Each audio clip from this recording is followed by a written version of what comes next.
குழந்தைங்களுக்காக நம்ம பொருள் சேர்க்கறது அப்படிங்கிறது எவ்வளவு முக்கியமோ அதை விட ரொம்ப முக்கியமானது அப்படிங்கிறது நம்ம நல்ல ஆரோக்கியத்தோட குழந்தைகளுக்கு உறுதுணையாக அவங்கள காலம் முழுக்க வழி நடத்தி போகணும் அப்படிங்கிறது ரொம்ப முக்கியம். அதுக்கு நம்மளோட ஒவ்வொருத்தருடைய ஆரோக்கியம் அப்படிங்கிறது ரொம்ப ரொம்ப முக்கியமான ஒரு விஷயம். ஸோ அப்படி ஒரு ஆரோக்கியமா இருக்கிறதுக்கு அப்படிங்கிறதுல பல ஆயிரம் வருஷங்களுக்கு முன்னாடி ஆயுர்வேதத்துல என்ன மாதிரியான குறிப்புகள் கொடுத்திருந்தாங்க அப்படிங்கிறத இந்த காலகட்டத்துல ஒவ்வொருத்தருமே உணர வேண்டிய ஒரு சூழல்ல நம்ம எல்லாரும் தள்ளப்பட்டிருக்கோம் அப்படிங்கறதுதான் உண்மை. ஸோ இந்த பகுதி முழுக்க நம்ம காலையில எந்திரிக்கிறதுல இருந்து நைட்டு தூங்குறது வரைக்கும் என்ன மாதிரியான விஷயங்கள் செய்யணும் அப்படின்னு ஆயுர்வேதத்துல குறிப்பிட்டிருக்கிறத பத்தி நம்ம பார்க்கலாம். முடிஞ்ச அளவு அதை எல்லாருமே பின்பற்றுறதுக்கும் முயற்சி பண்ணலாம். முதல் விஷயமா ஆயுர்வேதத்துல குறிப்பிட்டிருக்கிறது அப்படிங்கிறது பிரம்ம முகூர்த்தத்துல எந்திரிக்கிறது.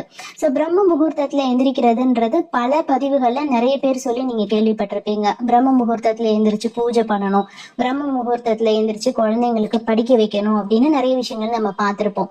ஸோ ஆயுர்வேத படி பிரம்ம முகூர்த்தம் நேரம் அப்படிங்கிறது என்னன்னு பார்த்தோம்னா காலை 3 மணில இருந்து 6 மணி அப்படிங்கிறது பிரம்ம முகூர்த்த காலம். அந்த காலகட்டத்தை ஸ்பெசிஃபை பண்ணி சொல்லணும் அப்படின்னு பார்த்தோம்னா சூரியன் உதயமாகிறதுக்கு 1.5 மணி நேரம் முன்னாடி அப்படிங்கிறது பிரம்ம முகூர்த்த காலம். பிரம்மா அப்படிங்கிறது நாலேஜ் அப்படிங்கிறது அர்த்தம், அதாவது ஞானம் அடைவதற்கான ஒரு சிறந்த காலகட்டம் அப்படிங்கிறதுனால எல்லாருமே பிரம்ம முகூர்த்தத்துல எந்திரிக்கணும் அப்படின்னு அறிவுறுத்திருக்காங்க. ஸோ பிரம்ம முகூர்த்த காலத்துல நம்ம எந்திரிச்சு அதுக்கப்புறமா நம்மளுடைய மல கழிவுகள் எல்லாத்தையுமே வெளியேற்றிட்டு நம்ம பண்ண வேண்டிய முதல் விஷயம் அப்படிங்கிறது தந்த தாவனம், அதாவது பல் துளக்குறது. பல் துளக்குறது அப்படிங்கிறதுல ஆயுர்வேதத்துல பல பிளான்ஸ் பத்தி சொல்லியிருக்காங்க. அதுல கதிரா சொல்லியிருக்காங்க. இல்ல இப்ப இலகுவா எல்லாருக்குமே கிடைக்கக்கூடிய ஒரு விஷயம்னா வேப்பங்குச்சி. வேப்பங்குச்சியை ஒரு பிரஷ் மாதிரி நம்ம பல்லால நல்லா மென்னுட்டு அதுக்கப்புறம் அதை வச்சு பல் துளக்குறது அப்படிங்கிறது ரொம்ப நல்லது. ஆயுர்வேதத்துல எல்லா நாளுமே அந்த குச்சிகளை வச்சு பல்லு விளக்கணும் அப்படின்றது குறிப்பிட்டிருக்காங்க. ஸோ பல் விளக்குனதுக்கு அப்புறமா நம்ம பயன்படுத்த வேண்டியது அப்படின்னு பார்த்தோம்னா நாக்கை கிளீன் பண்றது. ஸோ நாக்கை கிளீன் பண்றது ஏன் முக்கியம் அப்படின்னா நிறைய பேருக்கு நீங்க பார்த்திருப்பீங்க, நாக்குல வெள்ளையா ஒரு படிமன் இருக்கும். எப்பவுமே உடல்ல கழிவுகள் சேரும் போது நாக்குல அந்த வெள்ளை படிமன் நம்ம பார்க்க முடியும். ஸோ நம்ம உடல் கழிவு சேருதுன்றத கண்டுபிடிக்கிறதும் அதே மாதிரி நமக்கு செரிமானம் சரியாக நடக்கல அப்படின்னாலுமே நம்ம நாக்குல சேர்ற அந்த வெள்ளை படிமனை வச்சு நம்மளால உணர்ந்துக்க முடியும் நமக்கு உடம்புல ஏதோ ஒண்ணு மாறி நடந்துட்டு இருக்கு அப்படிங்கிறது. சோ அந்த படிமனை முன்னாடி காலத்துல எதை வச்சு எடுத்தாங்க அப்படின்னா சில்வர் வச்சு, அதாவது வெள்ளி இல்லைன்னா தங்கத்தினால செய்யப்பட்ட ஒரு ஸ்கிராப்பர் வச்சுதான் அவங்க நாக்கை கிளீன் பண்ணாங்க. இப்ப பிளாஸ்டிக்ஸ்ல நிறைய ஸ்கிராப்பர் இருக்கு, பிளாஸ்டிக் மூலமா நம்ம எடுக்கிறோம். சரி, எதுக்காக நம்ம இந்த ஸ்கிராப்பர்ஸ் எதுக்கெல்லாம் பயன்படணும்? அந்த வெள்ளை கோட்டிங்க நம்ம ரிமூவ் பண்றதுக்கு. அதனால வாய் துர்நாற்றம் இல்லாம இருக்கும், வாய் ஃப்ரெஷ்ஷா இருக்கும். ஸோ இதுக்காக எல்லாமே நம்ம நாக்கை கிளீன் பண்ணணும். ஸோ முதல் விஷயம் பிரம்ம முகூர்த்தத்துல எந்திரிக்கிறது, அடுத்தது பல்ல சுத்தப்படுத்துறது, அடுத்தது நாக்கை சுத்தப்படுத்துறது. இதுக்கப்புறமா நம்ம அஞ்சனம் பயன்படுத்தணும்னு சொல்லியிருக்காங்க. ஸோ அஞ்சனம் அப்படின்னு என்னன்னா கண்மை தீட்டுதல் அப்படிங்கிறது. முன்னாடி ஸ்வராஞ்சனா, ரசாஞ்சனாஸ் இந்த மாதிரி நிறைய அஞ்சனாஸ் கிடைச்சது. அத மூலமா எல்லா நாளுமே தினமுமே அஞ்சனம் பயன்படுத்தணும், அது கண்ணுக்கு ரொம்ப நல்லது அப்படின்னு சொல்லியிருக்காங்க. ஸோ அஞ்சனம் முடிச்சதுக்கு அப்புறமா நம்ம பண்ண வேண்டியதுன்னா நசியம் பண்ணணும். நசியம் அப்படிங்கிறது மூக்குல நம்ம ஒரு டிராப்ஸ் எண்ணெய் விடுறது அப்படிங்கறதா நசியங்கிறது. தினமுமே பிறந்த குழந்தையில இருந்து இறக்க போறவங்க முன்னாடி வரைக்குமே எல்லாருமே நசியம் தினமும் பண்ணணும். ஸோ நசிய கர்மா மூலமா என்னெல்லாம் பெனிஃபிட்ஸ் இருக்குன்னு பார்த்தோம்னா தோள்பட்டைக்கு மேல எல்லா உறுப்புகளும் ஆரோக்கியமா இருக்கும், ஸ்கின் எல்லாம் ரொம்ப க்ளோ ஆகும், சீக்கிரமா சுருக்கம் விழாது. அதே மாதிரி ஒவ்வொரு சென்ஸ் ஆர்கன்ஸுமே கண்ணு, மூக்கு, காது எல்லா சென்ஸ் ஆர்கன்ஸுமே பலப்படுத்தப்படும். கழுத்துல இருக்கிற நரம்புகள் எல்லாமே பலமாகும். ஸோ அதே மாதிரி வெள்ளை வர்றது சீக்கிரமாவே இப்ப நிறைய குழந்தைங்களுக்கு கூட வெள்ளை முடி நம்ம பார்க்க முடியுது. ஸோ அதெல்லாம் கூட வராம தடுக்க முடியும். ஸோ முக்கியமா நசிகர்மால காமனா எல்லாரும் பயன்படுத்துற நசியம் பார்த்தோம்னா நல்லெண்ணெய் வச்சு பண்றது, இல்லாட்டினா அள்ளு தைல நசியம். இந்த நசியம் வந்து தினமும் பண்ணணும் அப்படின்னு வந்து குறிப்பிட்டிருக்காங்க. ஸோ நசியம் பண்ணி முடிச்சதுக்கு அப்புறமா பண்ண வேண்டியது அப்படின்னு பார்த்தோம்னா கண்டூஷம் சொல்லி ஆயுர்வேதத்துல சொல்றாங்க. கண்டூஷம் அப்படின்னா ஒரு எண்ணெய் இல்லைன்னா சுடு தண்ணீர் வந்து வாய்க்குள்ள வச்சு ஹோல்டு பண்ணிக்கிறது, கொப்பளிக்கிறது கிடையாது. ஒரு குறிப்பிட்ட ஒரு சில வினாடிகள் மட்டும் எண்ணெயோ இல்லைன்னா சுடு தண்ணியோ வாயில கொஞ்ச நேரம் வச்சு இப்படி ஹோல்டு பண்ணிக்கிறது, அவ்வளவுதான். இதன் மூலமா வந்து வாயில இருக்கிற பற்கள் எல்லாமே ரொம்ப பலமாகுது அப்படின்னு சொல்றாங்க.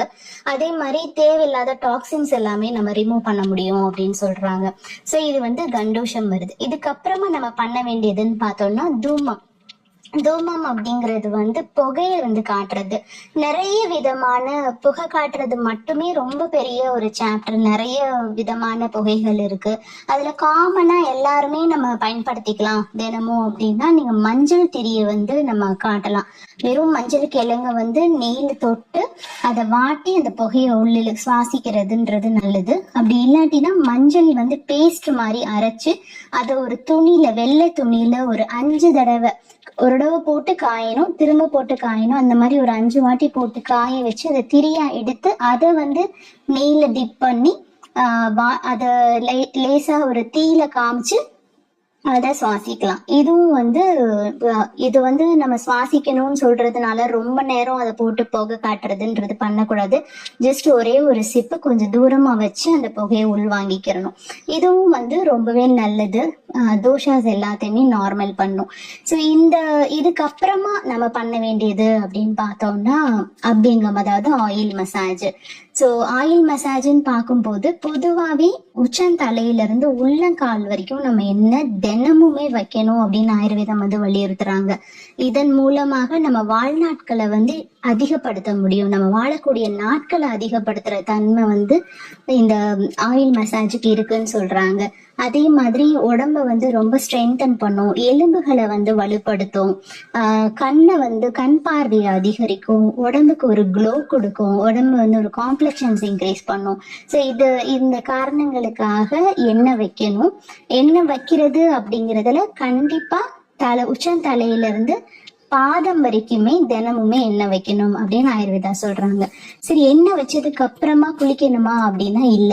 ஆக்சுவலா ஆயுர்வேதத்துல எண்ணெய் வச்சதுக்கு அப்புறமா நம்ம உடற்பயிற்சி பண்ணணும்.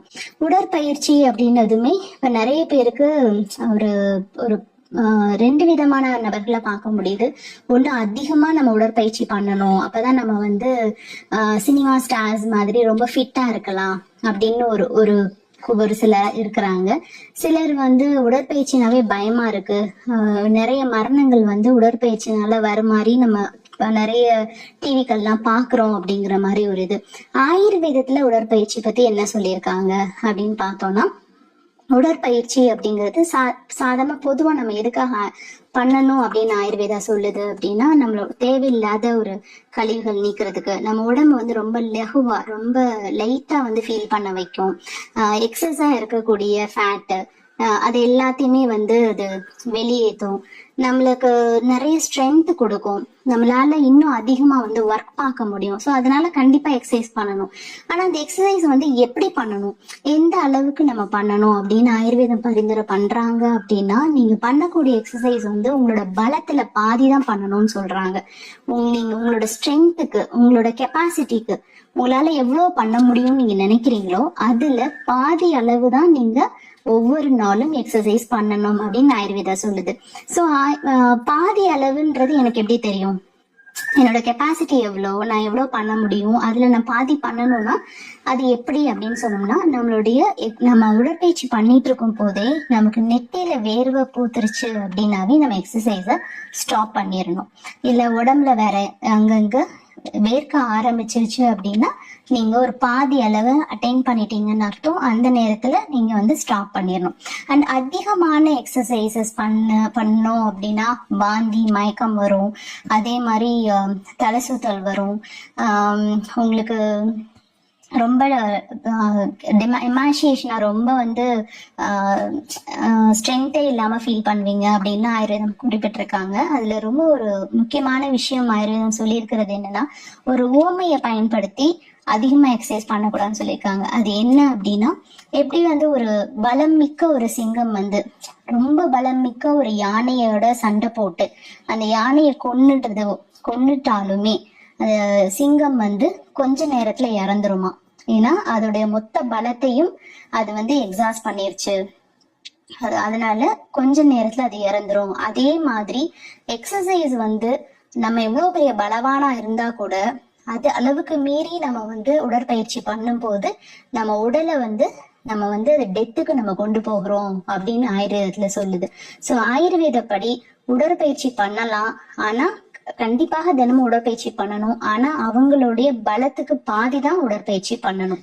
உடற்பயிற்சி மட்டும் இல்ல, அதிக நேரமா கண் முழிக்கிறது, ரொம்ப லாங் டிஸ்டன்ஸ் நடைப்பயிற்சி பண்றது. நடைப்பயிற்சின்றது ரொம்பவே முக்கியம். நல்ல கை வீசி ரொம்ப தூரத்துக்கு நடைப்பயிற்சி பண்ணுங்க அப்படின்னு எல்லா மருத்துவர்களுமே அறிவுறுத்துறோம். அதுல எந்த மாற்று கருத்தும் இல்லை.